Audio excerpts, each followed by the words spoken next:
Pastor, sabi ng kanta, siya ay nabuhay. Amen. Namatay ba siya, mga kapatid? Amen. Sabi ng Revelation, Revelation 1:18, yun, na buhay at namatay at nabuhay ng pakailanman. Praise God. 1:18. Hindi na. Yun po mga kapatid, sapagkat itong araw na ito ay buhay na. Buhay na ang Jesucristo. Sa atin mga kapatid ay ang tanong na lang ay, ang tanong ko sa inyo ay, buhay ba ang Diyos sa inyo? Palakpakan natin ang Panginoon. Amen. Sana maunawaan natin yun at may sa puso natin na ang Diyos ay buhay sa atin mga kapatid. Higitman at kailan pa man. Kaya isang pagpapala muli na pinagkaloob ng Diyos sa bawat isa na tayo ay pinagkatipon, isang biyaya ng Diyos sapagkat sa iba't ibang mga pagkakatipon sa iba't ibang mga lugar, sa iba't ibang mga pagkakataon ay hindi ko alam kung mayroon ng pagpipighati o pagbabawal ng pagtitipon ng mga ganito. Hindi ko po alam. Ngunit sabi ko nga, mapalad tayo sapagkat hindi pa tayo pinagbabawalan. Malaya pa tayong magbulay-bulay at mag-alay ng ating maliit na kakayahan sa paglingkod sa ating Panginoon. Kaya purihin ang Panginoon sa oras na ito. Pinagpala pa kayo mga kapatid. Amen. Praise God. Ang buhay, ang kalakasan, ang hininga, ang lahat ng mayroon sa atin, sa tingin ko galing lahat sa Diyos yun. Mga kapatid, sapagkat sabi ng Biblia, hindi tayo makakapagdugtong na kahit na isang siko sa ating buhay na ito. Hindi Diyos lamang. Kaya mabuti ang Diyos. 2 Peter chapter 3 verse 15. Nawala kasi yung napuna ni Pastor yung mga notes ko. Actually, yung Biblia ko na isa nawawala yung notes ko nandoon. Hindi ko alam kung nasaan. Magmula nung disgrasya yung sasakyan, pati yung Biblia ko na disgrasya din, hindi ko na mahanapan kasi nandoon sa loob yun eh. Yung notes ko nandoon din, may mga talagang notes ako doon. Kaya marami na po ako, siguro itong notebook na ito, mga pang-apat na sigurong ganito na magmula noong binigyan ako ng pagkataon na ganito. Kasi ako, mabuti naman akong estudyante, may ballpen at may papel po ako palagi. Dapat naisip nyo din na maging mabuting estudyante. Kasi para pag may exam at meron kayong naisulat, meron din kayo may sasagot.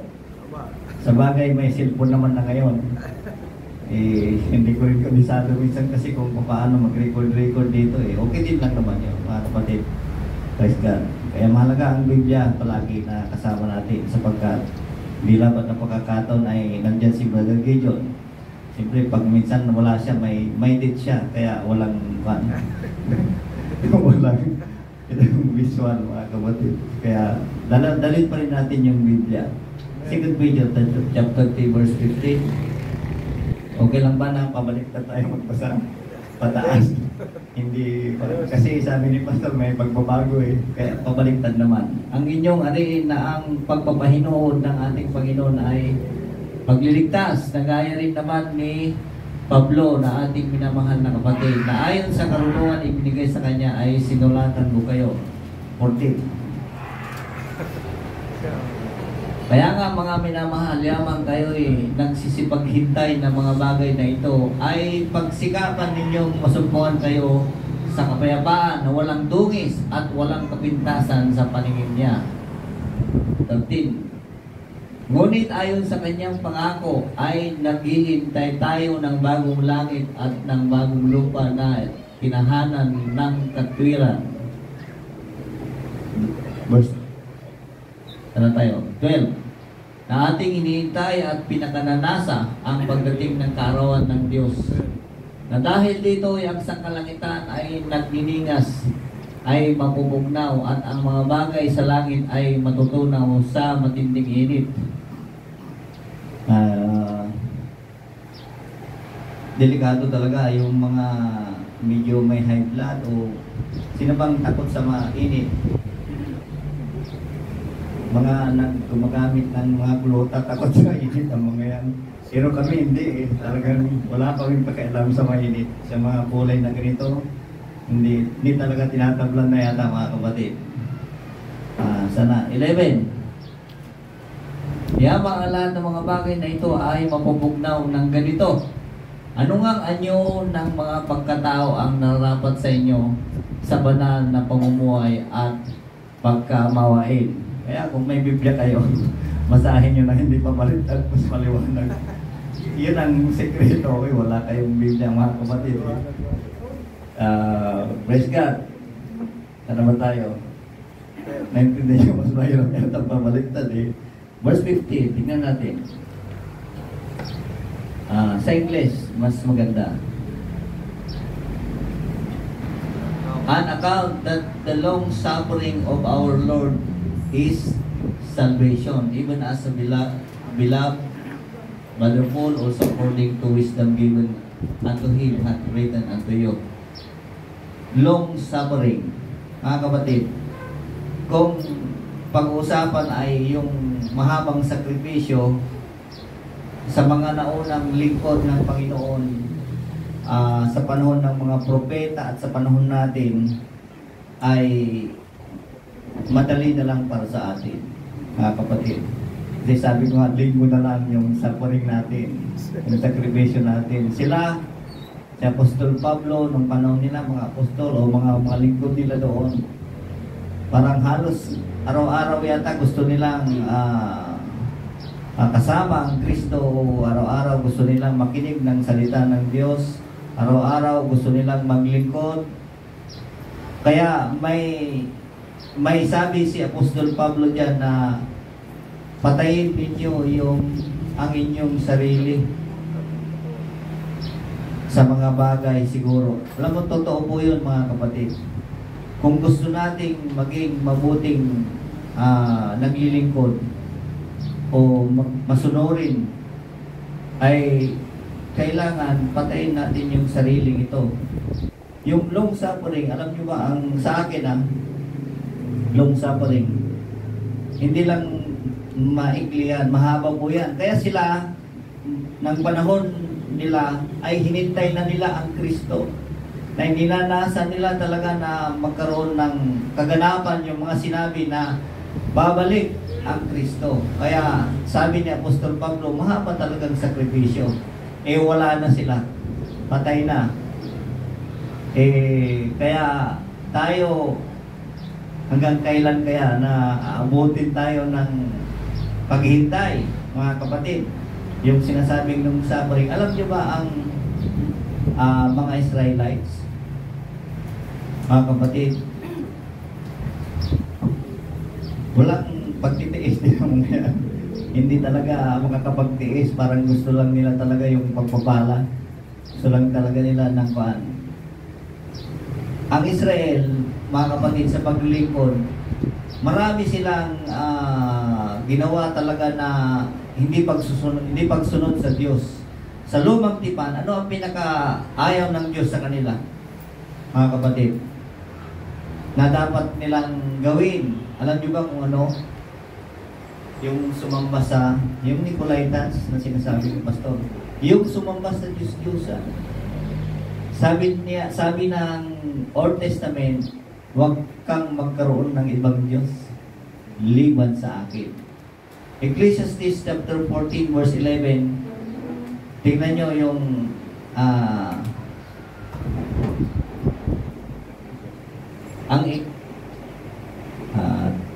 14 verse 11. Ay, Ecclesiastes, Ezekiel pala, sorry. Kaya yun mga kapatid, upang ang sambayan Israel ay huwag nang maligaw pa sa akin. Ibig sabihin, sila kasi nung panahon ng propeta Ezekiel, nagsamba rin sila sa mga larawang inanyuan.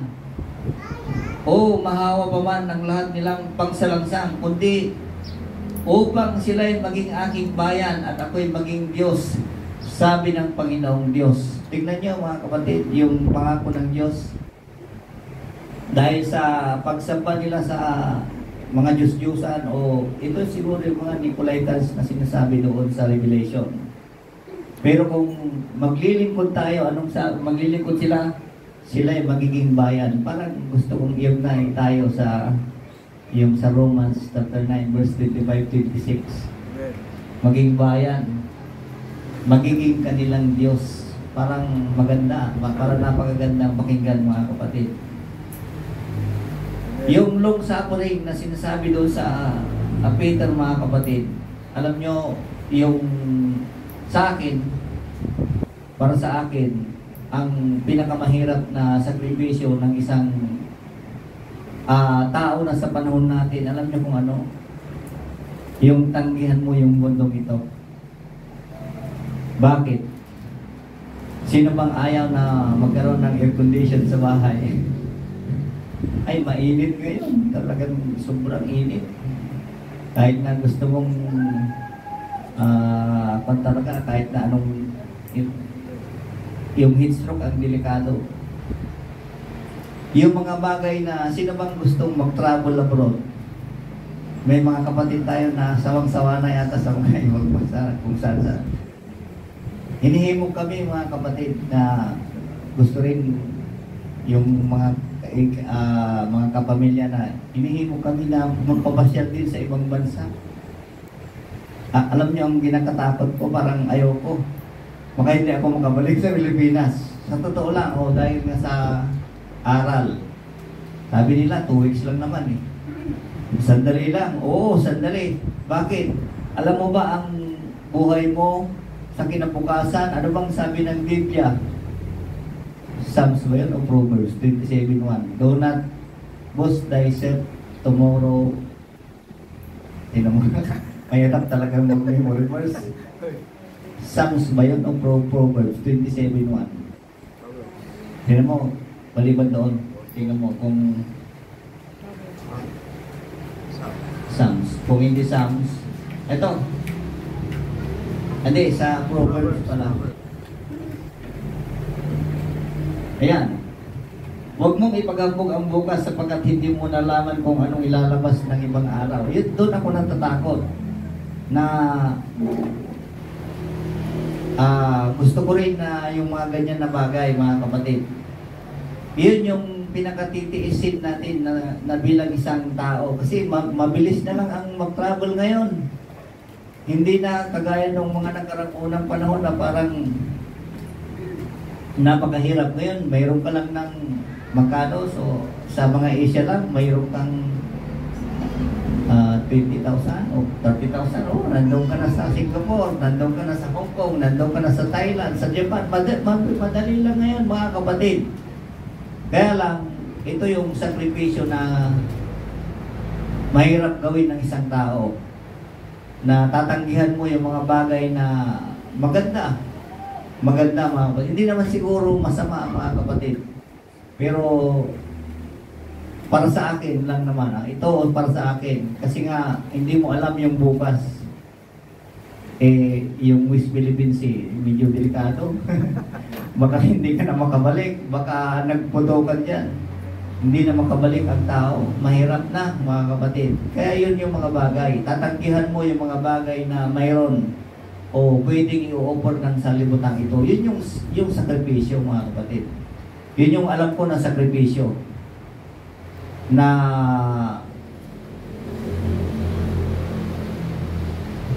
mahirap mga kapatid sa mga pangarap natin, sa mga gusto natin. Kasi ganun po ang tao. Full of instinct.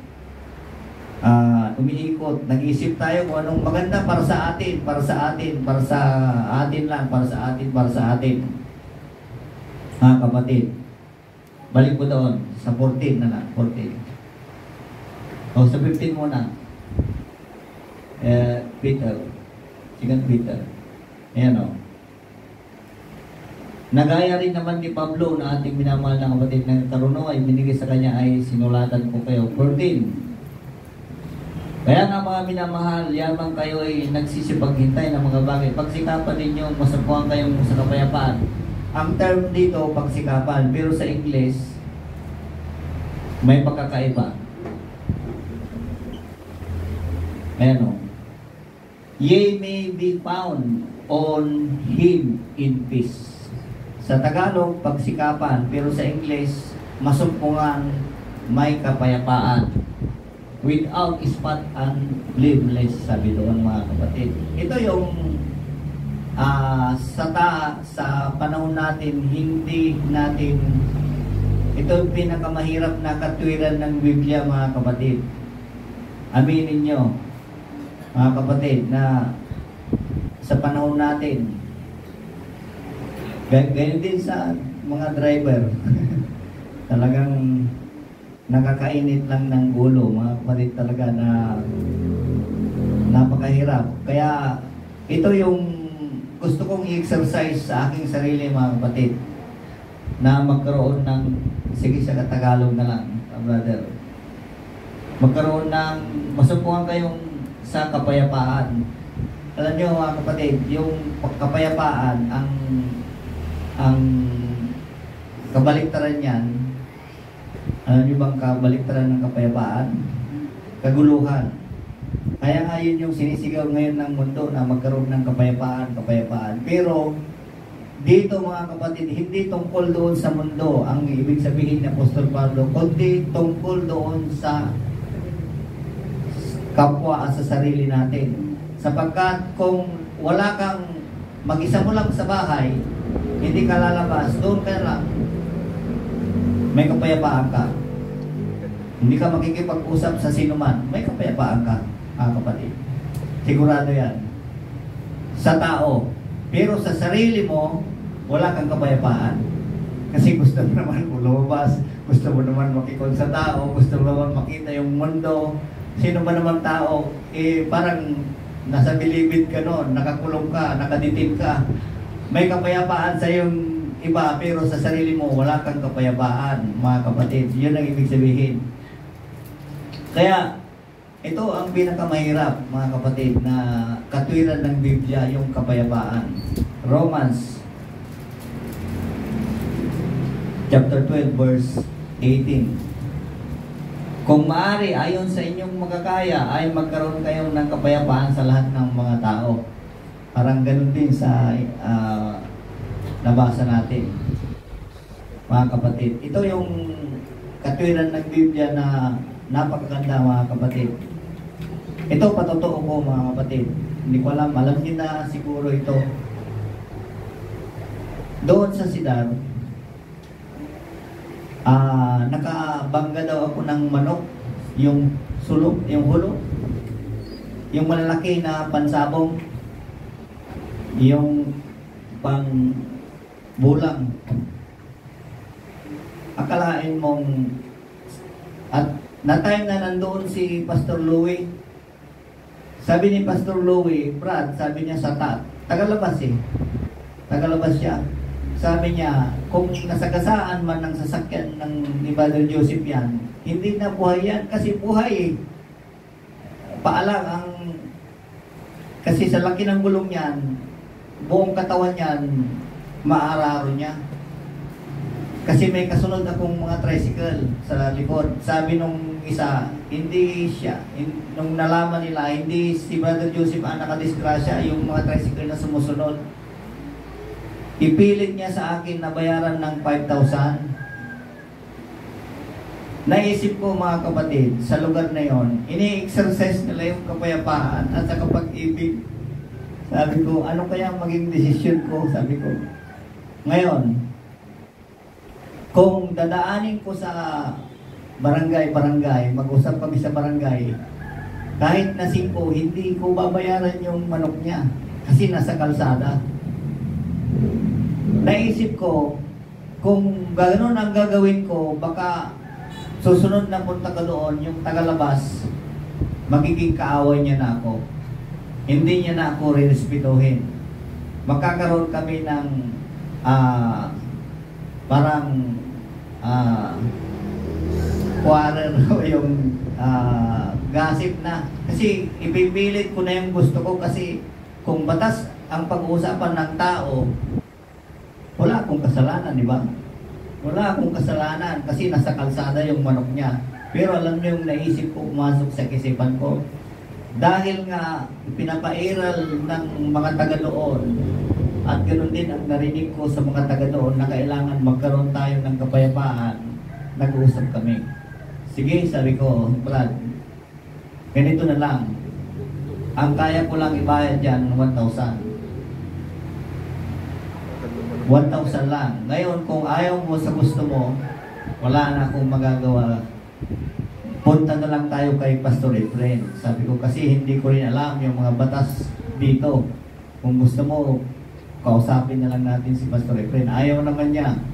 Ay, tinanggap niya yung 1,000. Mga kapatid, ay nung nalaman ng mga taga doon, mga kapatiran, na mga lalaki, ay sila ang galit, mga kapatid.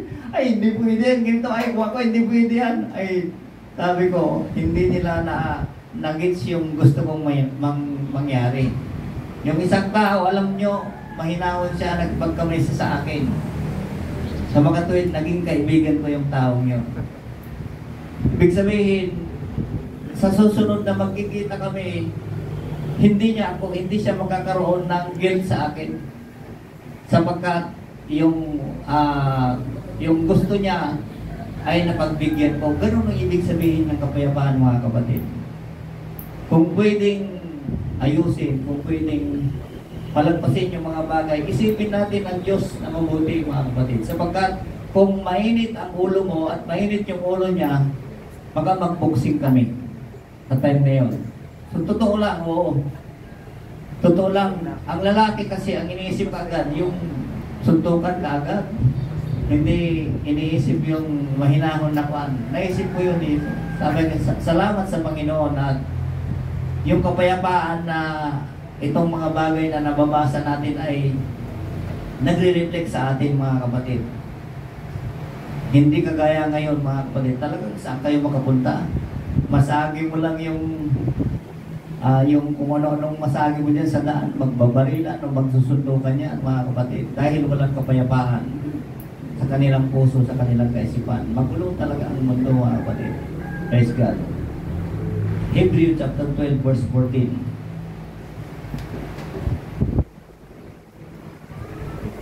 Sundin ninyo ang kapayapaan sa lahat ng tao at ang pagpapakabanal na kung wala ito, sino man di makakakita sa Diyos. Eh kung magulo ka naman, bakit ka ililigtas ng Diyos? Hindi mo, mga kapatid. Kung magulo kang tao, pati ako naniniwala na hindi kayo liligtas ng Diyos. Hindi mo makikita ang Diyos. Kaya purihin ang Panginoon sapagkat bilang isang lalaki, mga brusko, hindi kailangan na tapang lang ang kailangan mo sa pamumuhay na ito kung mayroon tayong Diyos na tagapamagitan at naniniwala ko na mas makapangyarihan ang salita ng Diyos pag ginamitan mo ng salita ng Diyos kaysa salita ng tao, mga kapatid. Subukan nyo. Kasi kung ginamitan mo na ng salita ng tao, ikaw, puto, putsinta, mga ganon, ay mag-aaway kayo. Pero pag sinabi mo, kapatid, mayroon namang Diyos na tagapamagitan. Kaya, hindi nakukuha sa ganon, mga kapatid. Minsan nasubukan ko na rin minsan kasi nahinamon ako ng suntukan. Ako naman, hindi naman ako umuorong kasi high school pa lang naman ako noon . Sige, sabi ko, subukan natin. Kung kaya mo, ayaw naman. Kaya, salamat at hindi pa naman ako nakipagsuntukan ng mga ganun na puri ng Panginoon, mga kapatid. Ayan kung maaari lang. Kung hindi nyo talaga kaya, ano bang magandang advice, Pastor? Na mainit talaga ang ulo nyo, pwede siguro, Brad. Sige, sports lang. Suntukan tayo. Pagkatapos ito, di okay na. Magpapon lang ng init ng katawan. Pwede magkakasuntok. Hindi pwede, di ba? Kasi, ini-exercise natin. Kaya, ayun mga kapatid, hindi pwede. Kaya, ang pwede yung depensa. Halimbawa, kung susugudin ka, yun siguro, pwede mong depensa ng sarili mo. Nang walang dahilan, isinusugod ka na . Pero pag hinamon ka at pumatol ka, talo ka pa rin, mga kapatid. Talo ka pa rin. Talo pa rin tayo, mga kapatid. Kaya yun po ang ibig sabihin ng kapayapaan. Sa lahat ng larangan, hindi ko alam sa mga babae. Alam ko sa mga babae, ganito lang naman eh. Walang suntukan. Mayroon bang suntukan? Wala, no? Wala yan. Wala. Ganito lang. Kaya, exercise natin mga kapatid ang kapayapaan. Sapagkat, kung wala ito, hindi natin makikita ang Diyos. Kaya, napakagulo ng mundo. Ito yung wala na ngayon sa mundo, mga kapatid. Talagang kaunting diferensya, kaunting bagay, nag-aaway. Hindi ko alam, mga kapatid. Kaya, mapalad yung nasa bahay lang sapagkat malayo sa gulo. Hindi mapalad yung hindi lang maamo kasi yung maamo minsan talagang umiinit din ang ulo, talagang nasasagad din ang pasensya ng tao pag kahit na ba maamo, mga kapatid. Bastard na tayo, Brother Gideon. Pataas. Yun. Na ating hindi pinakananasa ang pagdating ng kaarawan ng Diyos. Kung gusto nating masaksihan ang kaarawan ng Diyos at kung gusto nating hintayin ang pagdating o kaarawan ng Diyos ay yun, isa sa mga bagay na ating katwiran ay yun, yung kapayapaan at yung sakripisyo. Na dahil dito isang kalitan na magnitingas na mapupugnaw, ang mga bagay na sa langit ay matutunaw sa matinding init. Kaya sa 1 Thessalonians 5:9,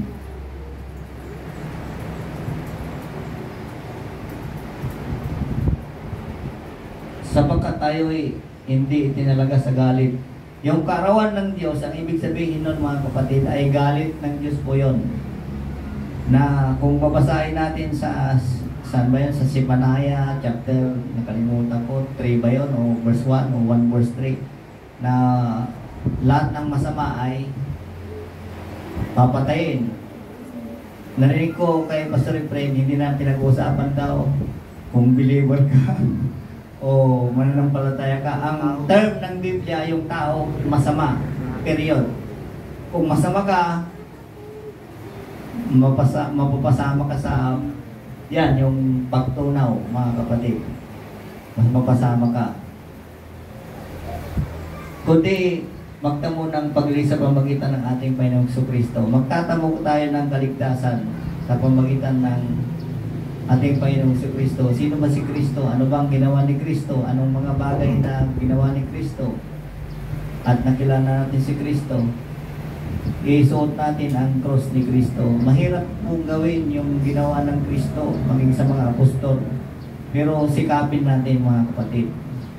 Yung key na kapayapaan, kung mayroon tayo ganoon, mga kapatid, sigurado ako, magtatagumpay ang bawat isa. Magtatagumpay. Palakpakan natin yung Panginoon. Praise God.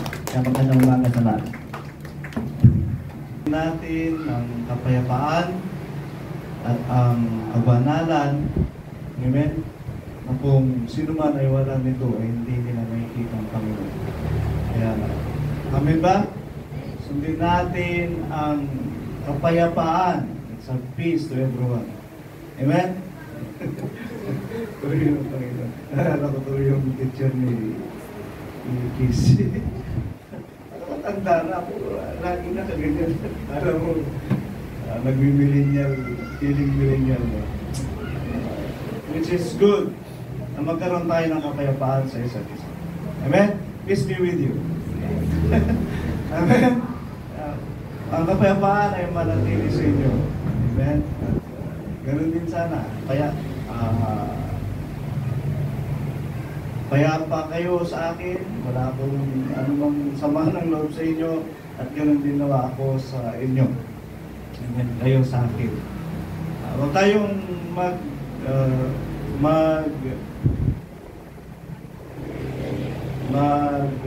magturuan, huwag tayong magsisihan. Amen? Huwag tayong magsisihan. Anong nagawa mo, ikaw ang gumawa nun. Huwag mo nang sabihin sa iba kasi sige nito, kasi sige nito. Kaya kung mayroon tayong mga pagkukulang sa Panginoon, sa Diyos tayo makipag-ugnayan. Amen? At kung sa tao man, mayroon tayong mga kadahilanan na hindi naging maganda ang mga bunga, magkaroon din naman tayo ng mapayapang pakikipag-usap. Amen? Kapayapaan ang hinihingi ng Panginoon sa bawat isa sa atin. Dahil sabi rin naman ng John, "My peace I give unto you." Amen? At ang kapayapaan na yon ay kapayapaan na hindi may bibigay ng sanlibutan, kundi sa Kanya lamang nagmumula ang kapayapaan na yon. Ang kapayapaan na yon ay may malalim na kahulugan. Amen? Na sa Kanya lang natin mahuhugot na talagang ang tao ay talagang tao, sumasabog yan. May limit, may limitation ng tao. Sa init ng ulo, sa pagtitimpi, sa pagtitiis, sa pagpipigil, may limitasyon ng tao. Amen? Ngunit dahil sa pamagitan ng ating Panginoong Jesucristo, dahil sa itinuturo ng Panginoon sa atin, ay magagawa natin yung limitasyon na yun, ay magagawa natin higitan pa. Amen? Dahil nga sa pag-ibig, dahil sa ating Panginoong Jesucristo. So, let us have peace to all. Amen? Kahit kanino, kahit hindi natin kapananampalataya, magkaroon tayo ng kapayapaan. Amen? Kung ano ang nararapat,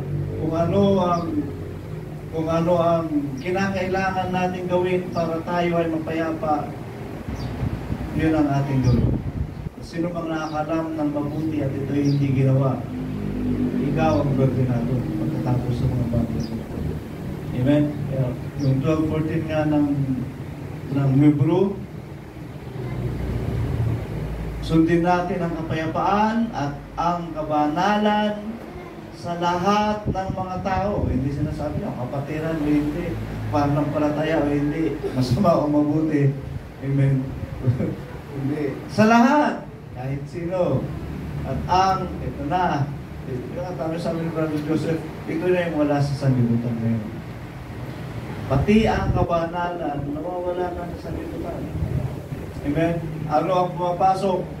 Doktrina ng sanlibutan, aral ng sanlibutan. Amen? Napakasimple ng aral ng sanlibutan, pero minsan na-impluwensyahan tayo nito. Napakasimple na aral ng sanlibutan, pero kung minsan naadadala tayo ng agos nito. Kaya sabi ng Romans 12:1, huwag kayong makipamatok sa sanlibutan. Amen. Huwag natin ayunan ang gawa ng sanlibutan.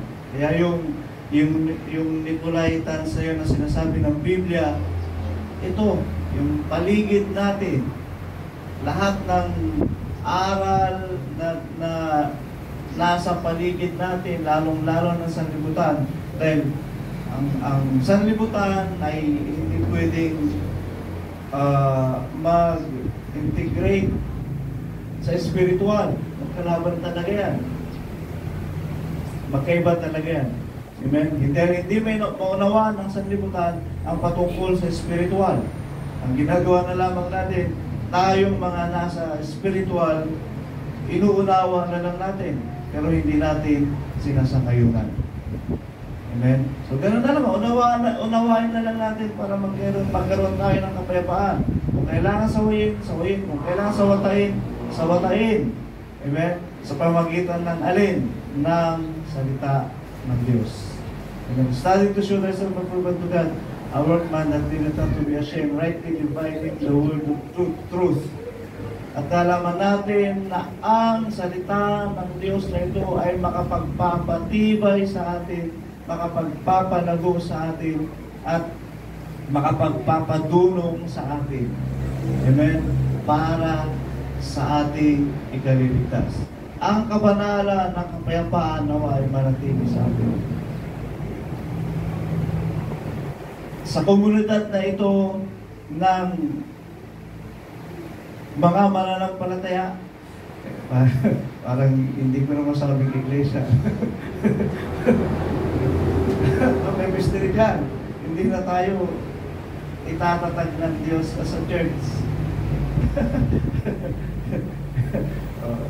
Confused pa rin ba kayo? Di ba? Tinuro ko na yan. Itatatag na tayo ng Diyos na bayan. Kasi ang church, nasa pag-uusig palagi ang church. Kita nyo, imbis na parami, pababawas. Pabawas ng pabawas. Masurti na lamang yung talagang dinadalaw ng Espiritu ng Panginoon. Masurti na lamang sila, talagang ibinabalik sila ng Diyos. Amen? Ito pa, doktrinahin natin. Mamaya siguro, baka maunawaan nyo. Ang gumandalaw sa atin ay Espiritu ng Diyos. Hindi ang Diyos mismo. Gusto nyo, bisitahin kayo ng Diyos? Gusto nyo, dalawin kayo ng Diyos?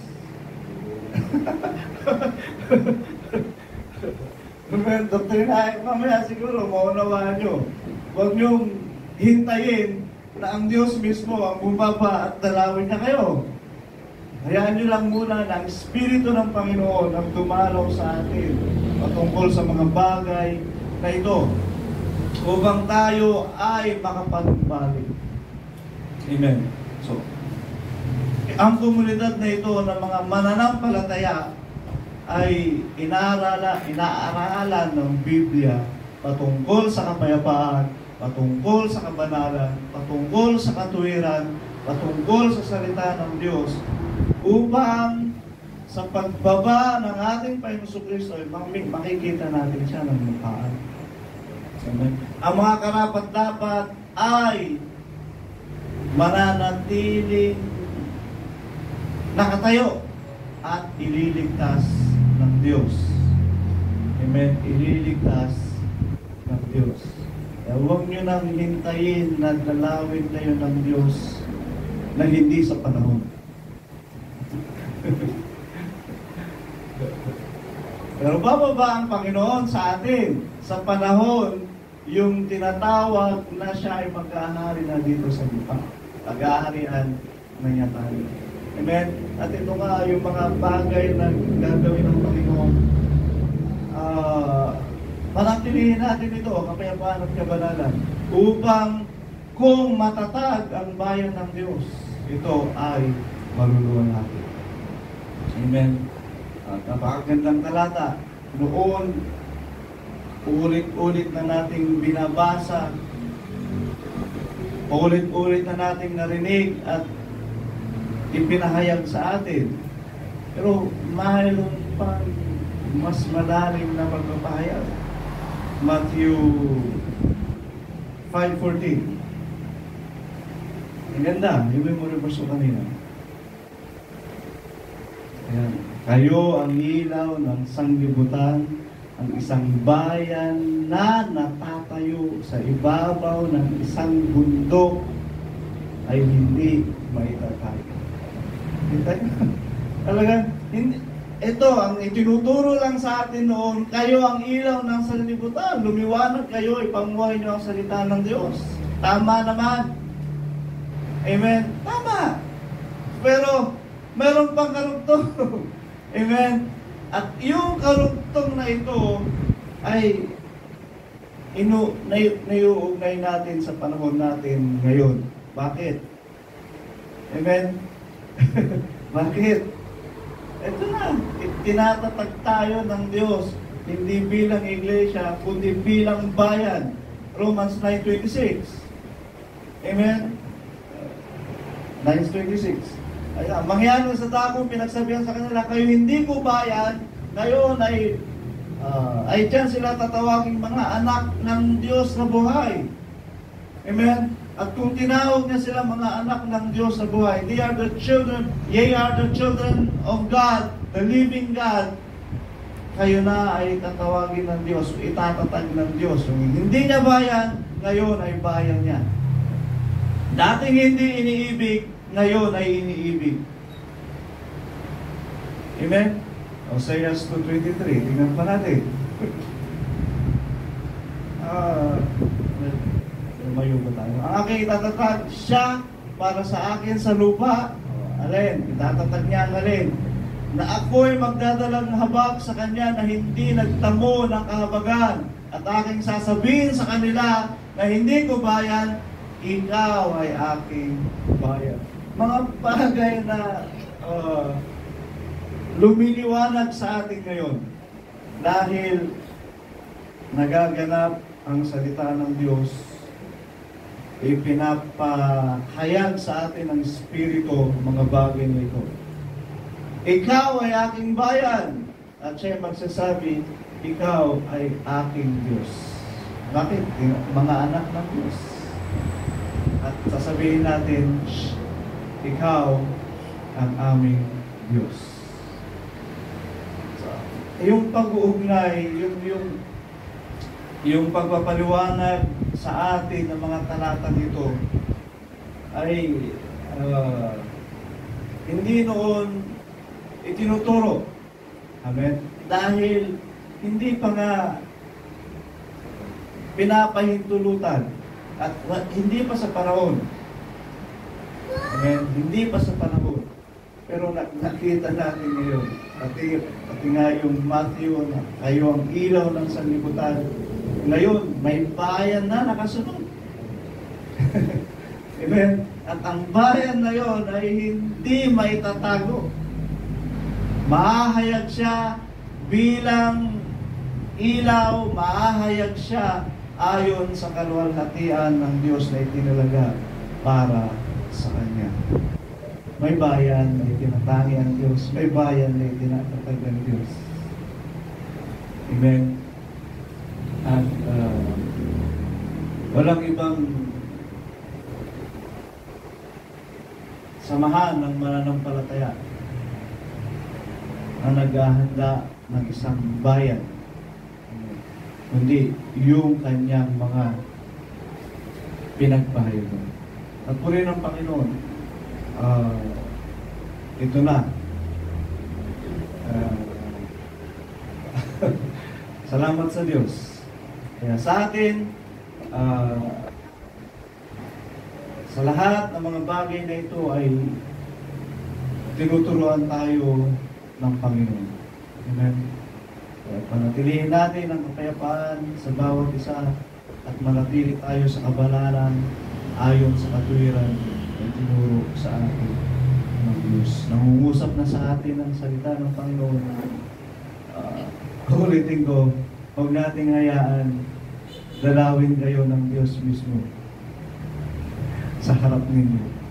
Hindi nyo gugustuhin. Sabi ba, parang gusto ng iba, gusto nilang makita ang Diyos, gusto nilang makasama, makapiling ang Diyos. Pero kung hindi sa panahon, hindi mo gugustuhin. Pagkalalan natin naman, tayo may magsitayo mga kapatid. Salamat sa Panginoon. Let's sing pusong dalisa. Praise the Lord. Yes, nalisayan mo, Diyos, sa mga puso ng aming kasihan upang aming mga mananampalataya ay maging hayag sa iyo. Pusong dalisa.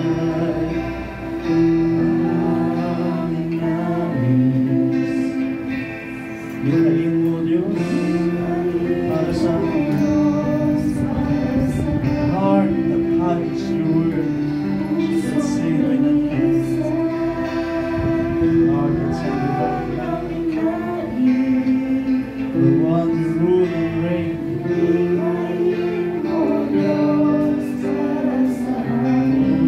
Tayo nagulong sa kanto, isang pusong tapat.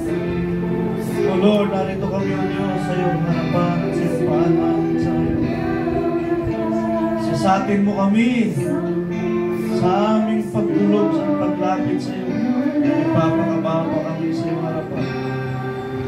Linisin mo kami, O Diyos, at pakabanalin mo kami sa iyong mga salita, sapagkat ang salita mo ang katotohanan. At ikaw, O Diyos, ang nagtutuwid sa amin. Itinutuwid mo kami upang kami ay makapanumbalik sa iyo at kami ay makapagsisi. Upang kami, Panginoon, ay maging karapat-dapat na humarap sa iyong biyaya, O Diyos. Na Panginoong Jesus, panatilihin mo kami, O God, sa iyong mga salita na aming ipamuhay at aming pangyarihin sa aming mga sarili upang gawin namin ang nararapat sa katuwiran at sa kabanalan at sa kapayapaan. At kung aming magawa ang mga salita mo at ang mga bagay na ito, ikaw nga ay aming masasaksihan, ikaw ay aming makikita. Magpapahayag ka sa amin na ikaw ang aming Diyos at kami ang iyong mga anak. Salamat po sa pagtatag mo sa amin. Salamat sa pagtawag mo sa amin bilang iglesia, bahagi ng iyong katawan. At salamat din sa pagtatag mo sa amin upang maging isang bayan na pinanahanan ng iyong katuwiran at ng iyong salita, ng kapayapaan at ng kabanalan, upang kami sa aming mga sarili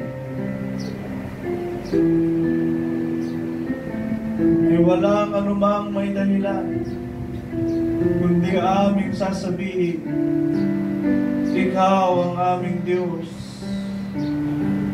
Ikaw ang aming Diyos.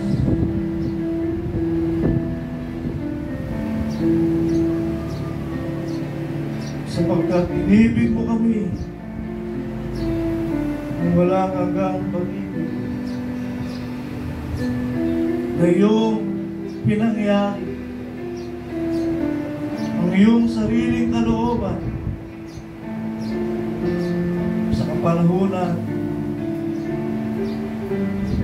upang ang sino man makaunawa ng mga pahayag ay magbibigay papuri at pagluwalhati sa iyong mga dakilang gawa. O Diyos, salamat po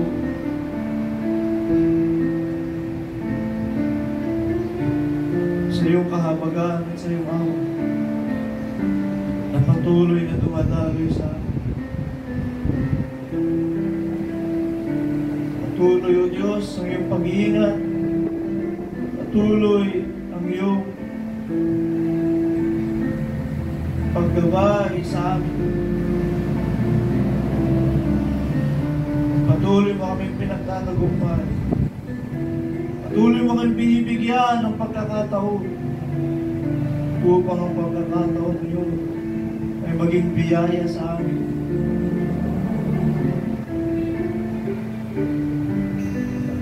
Ikaw, O Diyos, ay Diyos ang puno ng kahabagan. At sa amin, Panginoon, ay naghahayag ng iyong mga dakilang gawa upang kami sa aming mga sarili ay walang ipapahayag kundi ikaw na Diyos na sa amin ay nagbibigay ng iyong pagpapala at biyaya sa ikabubuti ng mga umiibig sa iyo. At salamat po, Diyos. Ikaw rin ang nagtakda takda ng lahat ng mga bagay upang ang sino man na lumalapit sa iyo ay magtatamo ng iyong kabutihan at ng iyong kadakilaan.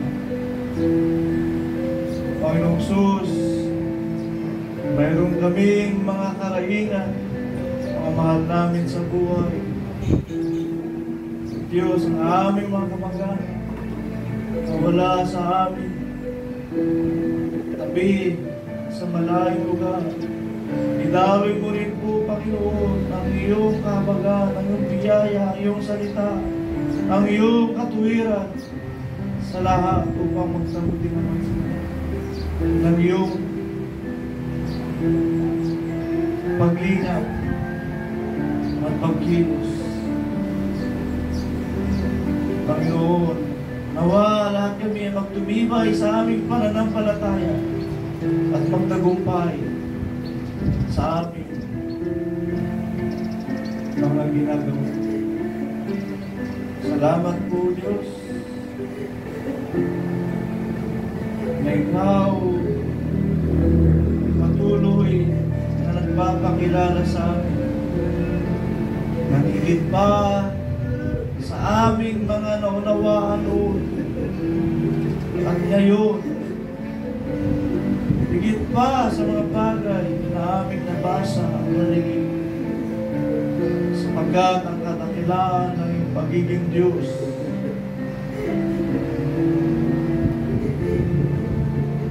ay hindi maabot ng sino mang kaisipan at patuloy na mahayag sapagkat dakila ka sa bawat isa. Panginoon, salamat po sa iyong patuloy o Diyos pagbingap at pagtanggap sa bawat isa. Patuloy kang maghayag ng iyong mga salita at ng iyong mga dakilang. Salamat po sa iyong mapagpalang naman na patuloy na umaabot sa amin. Ikaw, Diyos, ang makapangyarihan sa amin, ang aming pinupuri at iluluwalhati sa iyong karangalan at sa iyong kaluwalhati. Salamat po, ang namin ang lahat sa pangalan ng Jesus. Sa pangalan ng Jesus. Amen.